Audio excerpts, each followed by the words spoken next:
பாடல் பெற்ற தொண்டை நாட்டு தலங்களில் மிகவும் பழமையான காஞ்சிபுரம் திருமாகரீஸ்வரர் திருக்கோயில் எம்பெருமான் மாகரலீஸ்வராகவும் அம்பாள் புவனநாயகி என்ற திருநாமத்தோடும் வீற்றிருக்கும் ஒரு உன்னதமான சிவஸ்தலமாகும்.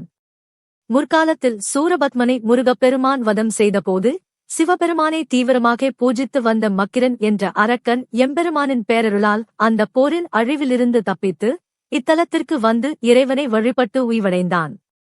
சைவ சமய குரவரான திருஞானசம்பரால் தேவார திருப்பதிகம் பாடப்பெற்ற பெருமை கொண்ட இந்த கோயிலின் மூலவர் அபிஷேக தீர்த்தம் இரத்தம் சம்பந்தப்பட்ட நோய்கள், எலும்பு முறிவுகள் மற்றும் பக்கவாதம் போன்ற கொடிய நோய்களை குணமாக்கும் தெய்வீக சக்தி கொண்டதாக நம்பப்படுகிறது.